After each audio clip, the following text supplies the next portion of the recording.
Okay. Thank you so much, everybody, for joining us today for this workshop on debt management. Our goals for today's workshop are all focused on giving you a realistic perspective about debt, presenting strategies for managing your own debt, and supporting you as you consider your next steps. By the end of today's workshop, you will be able to understand why people find themselves in debt and the most common types of debt. Use and analyze budgeting and debt management strategies, and compare various debt management solutions. Create a personal plan for how to manage your own debt. So debt is something that millions of people deal with. You're definitely not alone if you are dealing with debt right now. But learning how to manage debt is one of the most important things a person can do to improve their overall financial health. How many of you have felt the effects of debt on your life? Maybe paying off debt has prevented you from saving money and forced you to live paycheck to paycheck. It may also be possible that the debt has caused some tension in your home. Debt may impact you in a way that is as simple as not being able to go out to dinner as much as you'd like, or accomplish personal goals such as travel. In this workshop, we will learn how to take positive steps to address your debt. Over 75% of all American adults are in debt. Did you know that the average American has about $38,000 in personal debt? You can see how this is broken down by age group on this slide. A growing number of Gen Zers have taken on some type of debt now that they're old enough to get loans and credit cards. The average debt for this group is $22,000, with student loans listed as the highest form of debt. For millennials, credit card bills are the leading source of debt. On average, millennials owe $42,000 in debt. And for the Gen Xers, home mortgages are the primary source of debt. And with Gen Xers also carrying, in addition to their mortgages, $39,000 of additional debt on average. The baby boomers, age 50 or over, have the second lowest amount of debt, carrying $36,000 on average. Surprisingly, according to a recent study, credit card debt is the primary source of debt for this group of people. How do you think having debt could negatively affect your life? Could it affect your mental health, your relationships, life goals, or planning for emergencies? Well, the truth is that being in debt can affect all of these things, and being in debt causes us stress and can impact our relationships. 21% of people say debt has caused household tension, and 31% say debt has an impact on their health. Plus, 15% of millennials say they have held off on getting married and having children because of debt. When we have high amounts of debt, we have trouble saving for retirement or a down payment on a home, both of which can help us for the future. This is the case for about 30% of millennials. And as you can see, the effects of debt can seep into many different parts of our lives and can have a serious and lasting impact. The only solution? Debt management, which is why we're all here today.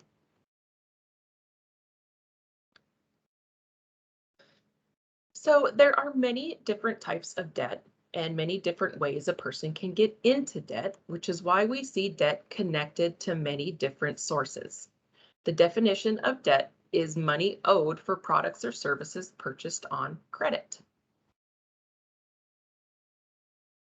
Simple interest is interest calculated on the principal amount of a loan. So the interest is the amount we're being charged to borrow this money. The interest is a percentage of the principal, usually charged annually. The interest percentage can vary depending on the product or service. For instance, in 2018, credit card interest rates were around 17% on average, while car loan interest rates were about 5%. So when researching loans, it's important to consider the interest rates being offered. A lower interest rate means you will pay less in fees to the lender over the life of a loan. On the other hand, if you're investing money in a savings account or a CD, you're acting as the lender, and therefore you want a higher interest rate so that you can earn more money on your investment. Interest rates can either be fixed, meaning they stay the same during the life of the loan, or variable, meaning they can change according to the economy or your credit agreement. A fixed interest rate is typically a safer bet than a variable interest rate because the amount you'll be charged over the life of the loan remains pretty much the same. With a fixed interest rate, there will be no surprises in how much you owe. Now, these are very basic definitions of interest rates and are not meant to guide your purchasing decisions on their own. What's most important is understanding that when it comes to debt management, interest rates can make the difference in your ability to manage your debt. So now that you know how interest works, let's calculate the interest in a real life example. So let's talk about Ralph and his regrettable roof repair. In the middle of a particularly wet winter, Ralph's roof started leaking. He called the roofing company, which quoted him $3,000 for the repairs. But Ralph had just purchased a new car and he was paying his son's college tuition. He just didn't have the cash on hand. Unfortunately, he couldn't wait. Rain was in the weekend forecast and his mother-in-law was coming for a visit. So he did what most of us would do. He charged the repair to his credit card. The APR, that is, the credit card interest rate plus fees on Ralph's credit card, was 17%, and Ralph planned on paying 50% per month. So $3,000 doesn't seem too bad until you factor in the interest payments. So how much did this $3,000 purchase end up costing Ralph, and how long did it take for him to pay it off? So if he paid $50 a month on his credit card with 17% APR, how long would you estimate that it would take him to pay off the $3,000 roof repair? Some of the choices here, just think to yourself how long you might think. 135 months, 35 months, 11 months, or 95 months? Well, at $50 a month, it will take Ralph 135 months to pay off the credit card. That's over 11 years. And by that time, Ralph would need a brand new roof anyway. So what's worse is that Ralph will end up paying an extra $3,743 in interest for the credit card loan, meaning that when it's all said and done, this $3,000 roof repair will have cost him nearly $7,000. Ralph will be in debt. So his situation is not unusual. In fact, these types of situations contribute to many people's financial issues. Unexpected expenses come up all the time, and without any emergency savings, your options are severely limited. So what do you think the biggest source of debt is in America? Do you think it's student loans, credit cards, home mortgages, or payday loans? In fact, mortgage debt and credit card debt are tied for the leading source of debt in America. Now, mortgage debt makes sense because property is a huge purchase. But credit card debt, where is all that money going? According to a recent survey, it's going towards entertainment. Dining and nightlife account for 15% of all credit card debt, followed by hobbies and passions, personal care, clothing, and travel. So you can see on the screen here what people are charging in their everyday lives. So even though there are all these different types of debt, not all debt is the same. So some debt we refer to as good, if you can believe it or not, and the rest is clearly bad debt. So what do you think that means? What makes something good debt and something bad debt? Well, what is good debt? So good debt is debt that provides you with a financial advantage, is sometimes referred to as good debt because the financial rewards you receive from the purchase counter the cost. Mortgage debt is often considered good debt because it is tax deductible and property has the tendency to appreciate or increase in value over time. However, if the property doesn't appreciate in value or if the mortgage loan carries a high interest rate, mortgage debt can be a bad debt. Similarly, student loans are considered good debt because getting an education may increase your earning potential. However, if you take out a loan and you never finish your degree, the debt becomes a bad debt. The worst type of debt is the costliest debt, and this usually comes from using credit cards with high interest rates to pay for things, like dining and entertainment, when you don't have the money to pay it back. Some financial experts consider new cars to be a bad debt because they depreciate in value as soon as you drive them off the lot. Now, even though good debt can help you in the long run, it's still debt and it's still money that needs to be paid back. So to determine a person's financial health, we have to look at all of their debt, good and bad debt. So one way that lenders and other experts may assess financial health is to look at something called the debt to income ratio, or DTI ratio. The DTI ratio is just what it sounds like. It's a ratio of a person's total debt to their income. To calculate this ratio, you add up all your monthly debt payments and divide that number by your monthly gross income, which is your income before taxes are taken out. So let's look at this example on the screen and calculate Aditya's DTI. So Aditya has a gross monthly income of $5,000 and total debt of $2,000. Using the DTI equation, it gives us 0.4, so Aditya's DTI ratio is 40%. And you guys can also calculate your own DTI if you turn to page 3 on your participant guide. The equation is there, the calculation is there, and you can complete that to find your own debt to income ratio.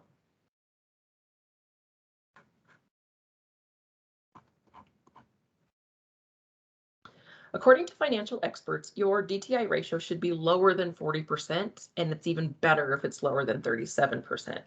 So if your DTI ratio is higher than you'd like, there are two main things you can do. You can increase your monthly earnings, or you can reduce your debt.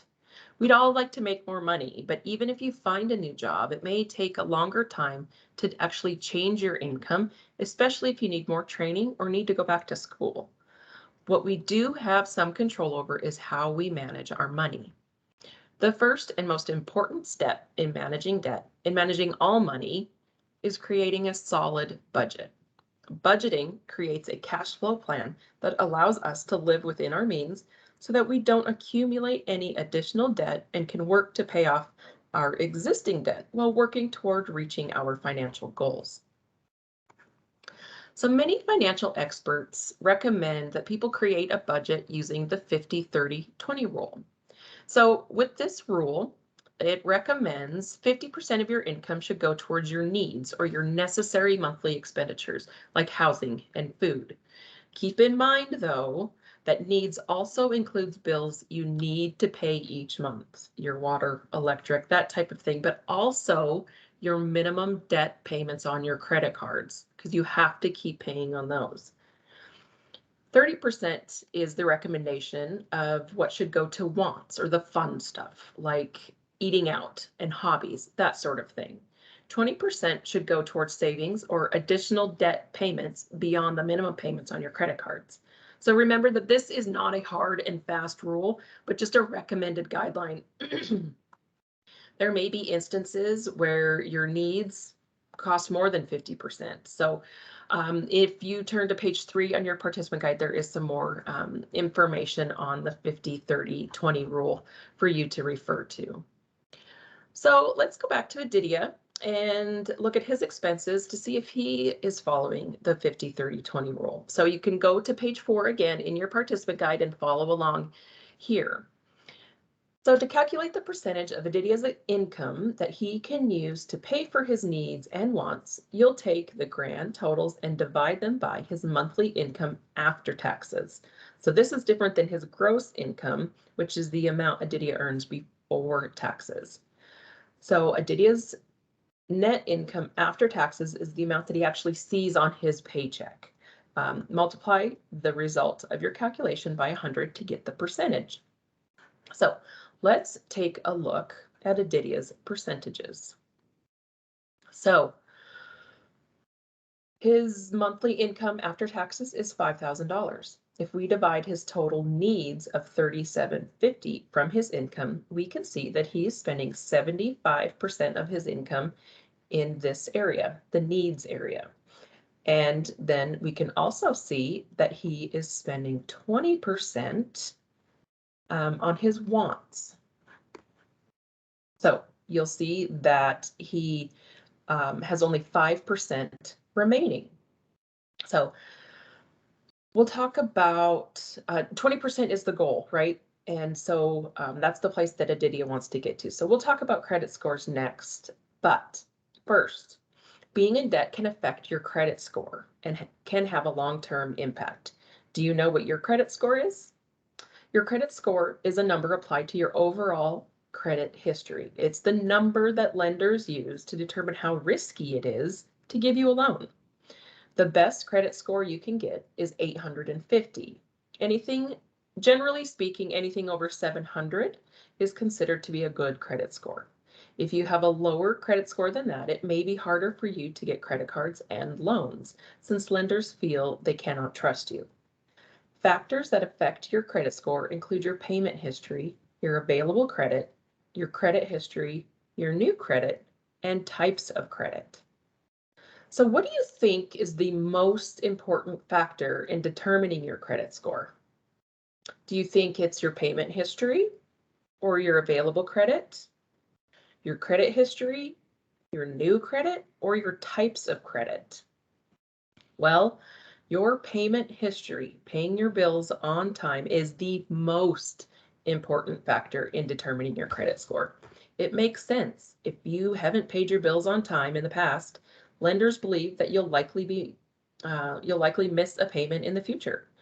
So what about the total amount of debt? How much do you think that factors into your credit score? Well, having a lot of debt compared to the credit limit on your credit cards and loans sends a red flag to lenders that you may have trouble paying your bills if they give you a new loan.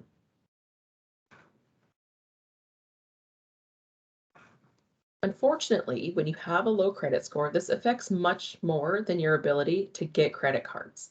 Your credit score is checked when you apply for a cell phone, a car loan, a home loan, a rental property, utilities, and government programs. It may even be checked if you apply for a new job in certain states, and if you apply for home insurance. Some companies may refuse to offer you services if you have a low credit score, while other companies may offer the services but with very high interest rates. And if you end up getting the service with a higher interest rate, it can push you further into debt.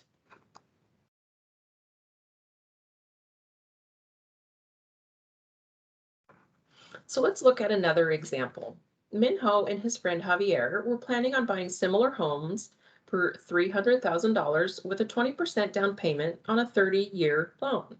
However, Minho's credit score was much lower than Javier's at the time, so his interest rate ended up being 1% higher than that of Javier, who had better credit. Minho didn't mind. 1% didn't seem like much of a difference to him. He talked to his friend Javier about his home loan rate. Then Javier did the math for him to show him how much more money Minho would have to pay. Javier showed Minho that he'd be paying over $2,000 a year more in interest payments alone. That's over $60,000 in interest over the life of the loan. Javier figured this out by multiplying his principal by the interest rate and the time. So the calculation Javier used to figure out how much he'd be paying is I equals P times R times T. So I is the interest rate. P is the principal or the amount you borrowed, R is the interest rate, and T is time. After Javier explained to Minho how much he would be paying, Minho decided to work on improving his credit score before purchasing his new home.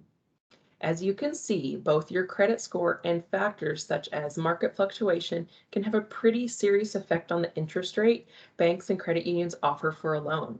In our scenario, Javier was able to put a lot more money towards savings and retirement because of his good credit. Minho, on the other hand, just seemed to be accruing more debt trying to pay all of his bills. So he decided to wait before purchasing a home. So financial experts recommend paying that any extra funds be applied to your to the accounts in the following order. First, create an emergency fund with 3 to 6 months of living expenses. 2, maximize your 401k retirement contributions if you have an employer match. That is, if your employer matches the amount you put into your retirement accounts. Number 3, pay off high interest and high APR debt. And number 4, contribute 15% of your gross income, the income before taxes are taken out, to retirement accounts like your 401k. And finally, number 5, pay off lower interest debts with anything more than 20% saved. You can do this by reducing the amount you spend on wants. So let's talk about these recommendations, and they might not be what you would expect. So why do you think having an emergency fund is number 1 on the list? Well, having an emergency fund enables you to cover the cost of emergencies to avoid taking on more debt. If you find it difficult to save for 3 to 6 months of living expenses, experts recommend you aim for at least $500, enough to cover common emergencies.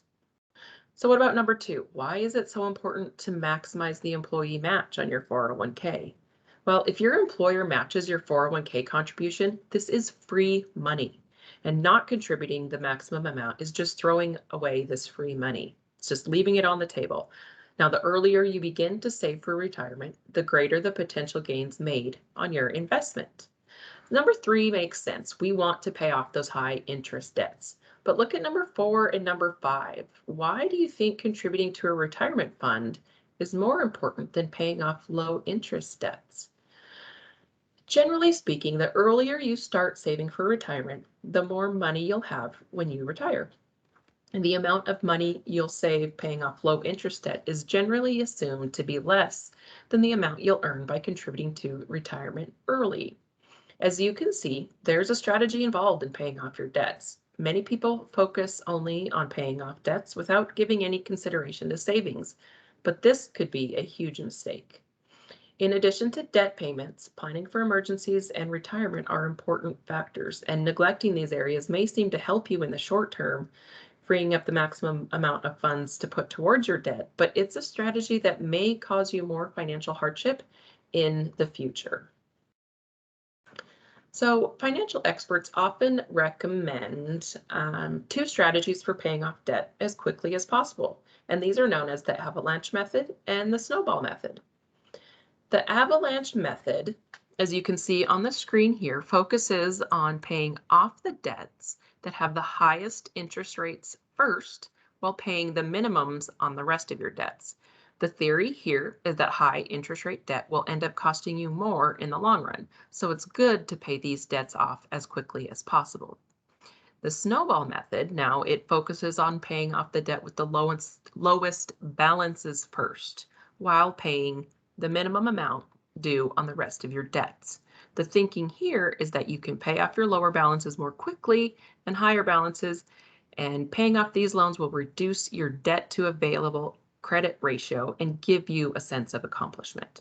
So let's see what these strategies look like in action. So you'll see on the screen here that Kaylee has the following debt. She has a major credit card, a retail credit card, and a personal loan. You can also see the interest rates here and the balances for each of those debts. So using the avalanche method, which debt would Kaylee pay off first? Well, the avalanche method recommends that you pay off the debt with the highest interest rate first. So in this example, that would be the major credit card. Her interest rate on that credit card is 26%. So once she paid that off, then she would move on to the retail credit card. Now using the snowball method, which would Kaylee pay off first? Remember, the snowball method recommends that you pay off the debt with the lowest balance first. So for this example, Kaylee would pay off her retail credit card first, and then after that, she would move on to the personal loan. So let's talk about do's and don'ts related to debt repayment strategies. Talking to creditors is the number 1 on the list of do's. Communicating with creditors may be the easiest way to manage your debt. When you don't pay your debts, creditors must spend money to keep contacting you. Therefore, it may be in their best interest to help you stick to a payment plan. Try requesting a lower monthly minimum payment or even a lower interest rate. If you're having trouble paying your bills on time, you may even request a deferment. A deferment postpones your debt payment for a limited time, allowing you to get your finances in order. You may also try credit counseling. Credit counselors are usually nonprofit organizations that assist consumers with budgeting and debt management. They can provide you with educational materials, they can help you create a budget or debt management plan, and can even negotiate with creditors on your behalf. You can consolidate your debts. So debt consolidation or loan consolidation might be recommended if you have multiple high interest loans. This could be the case if you carry a balance on multiple credit cards, have more than one student loan, or even if you have many different kinds of high interest loans, such as a car loan, credit card, personal loan, etc. So debt consolidation involves taking out a new loan with a competitive interest rate, an interest rate smaller than your existing loans. Your smaller loans are then transferred to this new loan, reducing both the amount you have to pay each month and the total number of bills you have to worry about. So this option might be helpful in managing monthly payments and paying off debt in a timely manner. Finally, consider hiring a debt settlement attorney. This might make sense for your situation if your debt is overwhelmingly high and your wages are in the process of being actively garnished. Note that this is different from hiring a debt settlement company, which is on our list of don'ts on the next slide. So let's talk about those don'ts. The first rule is to avoid just closing out all your credit card accounts. It might seem like a good idea to cancel your cards when you're in debt, because if you cancel them, you can't use them, right? Well, canceling your credit cards may actually hurt your credit score. So if you don't want to be tempted to use those credit cards, put them in a safe place, inaccessible to you instead.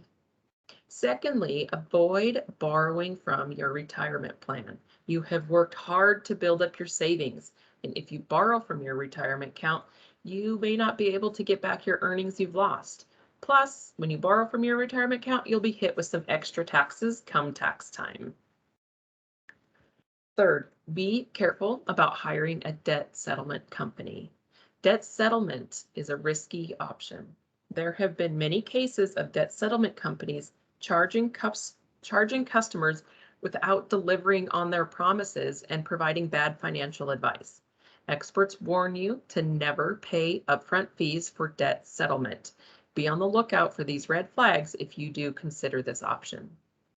And finally, don't hide from creditors. Avoiding your debt won't solve anything. In fact, if your creditors are unable to reach you, they'll probably send your debt to collections, a consequence we'll talk about later, and it may be possible to make a deal with your creditors on what you owe. So we've talked about debt consolidation. So let's see how debt consolidation can help Carmen, who was struggling to pay bills for multiple credit card balances. Since she was having problems paying all of her credit card bills, she decided to explore debt consolidation. Through her bank, Carmen was able to get a debt consolidation loan that freed her from the stress of managing multiple monthly payments and reduced her monthly payments overall. Even though her balance is the same after debt consolidation, her interest rate of 16.5% is lower than the interest rates for her credit cards A and C, as you can see here on the screen. And that means Carmen will have less expensive payments. Okay, so the debt management strategies we've just covered are recommended steps in getting your finances in order. But what happens if these strategies just aren't enough? What happens if you've gotten into a serious financial situation that can't be handled with the debt management strategies described earlier? Well, let's talk about what happens when you can't pay your debts. Debt can be overwhelming, and you may be unable to pay your bills, and collectors might begin calling. It happens, and in fact, it happens to a lot of people. About 35% of adults with a credit history have a debt in collections. And that average of them owing over $5,000. In 2019, there were more than 750 bankruptcy filings. So let's talk about collections. When debt payments are past due and you haven't paid your bills for some time, your account is transferred to collections. Debt collectors have a poor reputation because some use scare tactics, threats, and harassment when attempting to collect on a debt. And even though these tactics are not always legal. For this reason, when your debts go to collection, it can be emotionally draining. It will also have a negative effect on your financial well-being. The debt will remain on your credit report for 7 years, and collectors may sue you, leading to wage garnishment, liens on your property, repossession, or even foreclosure. So a word of advice, try to communicate with collectors through emails or letters sent through certified mail. So you have a paper trail of all of your correspondence should you need legal help in the future.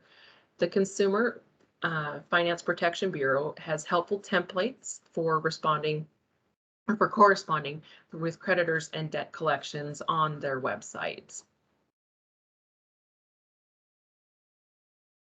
Bankruptcy can help to give you a financial fresh start, but it is a serious step that should not be taken lightly. The two most common types of bankruptcy that individuals can file for: debt discharge. Discharge means that certain debts are released from the debtor's responsibility, are Chapter 7 and Chapter 13. The type of bankruptcy a person files may depend on how much debt they have, their assets, and their wage earnings. Bankruptcy is serious because it remains on your credit report for up to 10 years. It may also be a time-consuming, stressful process. Furthermore, not all debts are discharged through bankruptcy. For instance, student loan debt likely won't be forgiven with a bankruptcy filing. However, bankruptcy allows a person to freeze the pressure of creditors and seek a fresh start. If you are considering filing for bankruptcy, it may be helpful to talk to a consumer or bankruptcy attorney first so that you can understand all of your options. So this last activity is going to help you assess your own financial health in relation to your debts. So this is an activity that you will do in your own time, but if you go to the worksheet, you'll see the worksheet on the screen. You'll see it in your participant guide on page 4. You can follow through those steps to determine what your overall financial health looks like. So once you've filled this out, it can be a very helpful tool to figure out which debt repayment strategy might work best for you. So that's in your participant guide, and we'll go ahead and you just do that on your own time. So now I am going to show a video here, and let me just get my screen switched over here. We partner with a organization called Green Path Financial Wellness. And Green Path Financial Wellness is an amazing organization. They're a nonprofit organization, and they provide a whole host of services to folks. I'll talk more about them in a minute, but this video is about Lavelle. I'm going to include this in the email we send out to you guys, but this is Lavelle, and there's 3 different chapters, 3 different videos on their website about Lavelle's journey. This is chapter 2. I just would like you guys to listen to it. So it's a few minutes long, but it's some great information on how Green Path can help you if you're in this situation. Actually, let me make sure I shared my screen with sound here before we continue. 1 second. Okay, I think we're ready to go now. Here's Lavelle.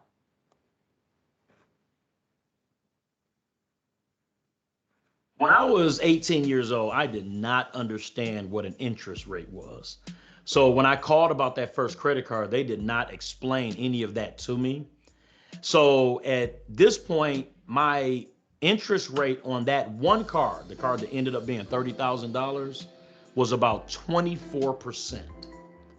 So at that point, owing $30,000 with 24% interest, my bill was about $650 to $700 per month. And maybe $50 of that was going toward the principal. It would have taken me 2 lifetimes to pay that off going at that rate. When you are in your mid 30s and you owe $50,000 in credit card debt, $30,000 on one card, $20,000 on other cards, and on top of that, student loans, bills, it becomes overwhelming. And at this point, I was overwhelmed. I was beginning to think, I don't know what I'm going to do. How am I going to get out of this? My bills at this point, just on the credit cards and student loans, were almost $1,500 a month just on these things, not including everything else that I had to pay. So it began to get really, really overwhelming. And honestly, it felt like a vice on me, beginning to crush me. And I didn't know what I was going to do. At this point, I was at work, and one of my coworkers was in a company called GreenPath, which was a debt management program. And he was telling another coworker about it, and I was just kind of listening in on the conversation. And to be honest, I didn't buy it. I said, I can do this on my own. I just need to lock down, get disciplined, but I can do this. That's what I kept saying. I can do this. So that day, I did not join GreenPath. The other coworker did join GreenPath. So now fast forward about 2 years, and that vice that I felt was at a strangling point now. I was at my wit's end. I did not know what I was going to do financially. At some point, I wanted to get married, wanted to have a family. But owing this much money, I knew that that was not going to happen. So I knew I had to do something. So the coworker that joined GreenPath, I end up going to him and asking him how did that go? And he said, "Oh, I'm completely out of debt." So 2 years later, he was completely out of debt. And at that point, I immediately said, you know what? Give me the number. I need to call because now I need help. So that week, I went home and I called GreenPath. This was in February of 2014. And I talked to a counselor, and this young man was amazing.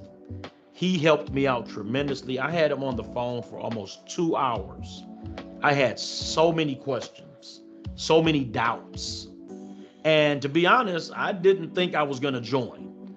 I just wanted to do something that was going to ease my mind. But he answered all of my questions. He was extremely helpful, very kind-hearted, had a very listening ear, and he offered some amazing solutions. And by the time I got finished talking to him, I said, you know what? Sign me up. I need to do this because this is going to help me to get out of debt. Now, being honest, I was a little leery because I had so much debt that my bill with GreenPath was going to be about $600 per month. And for me at that point, that was a red flag. Then I began to think, wait a minute, I'm already paying $650 a month on one credit card. So I went ahead and I signed up for GreenPath and I started knocking those cards out.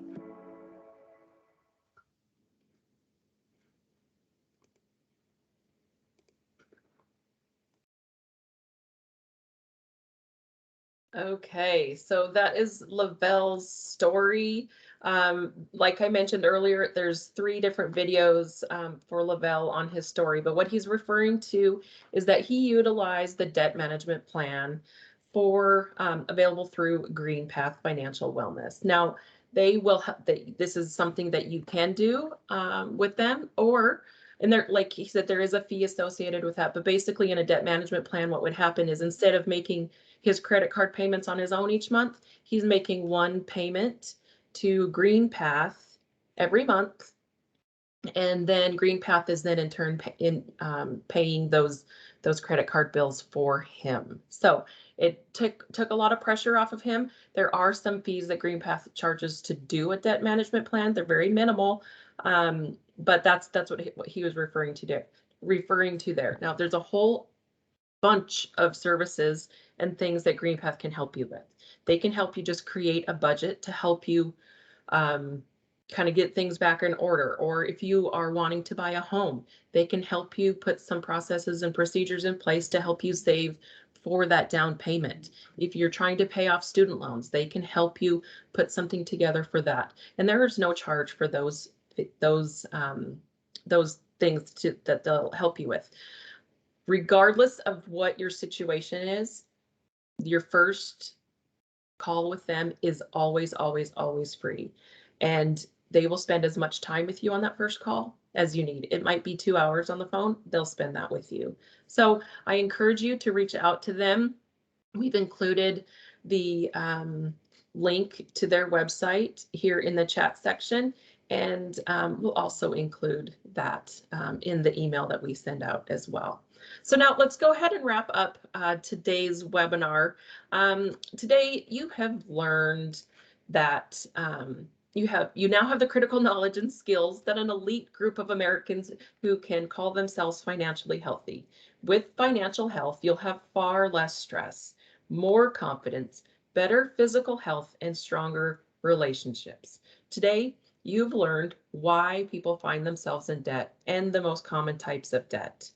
You've learned how to use and analyze budgeting and debt management strategies, and you've learned how to compare various debt management solutions. You've also learned how to create a personal plan for managing your debt. So that will go ahead and finish up our webinar today. We're going to go ahead and stop recording.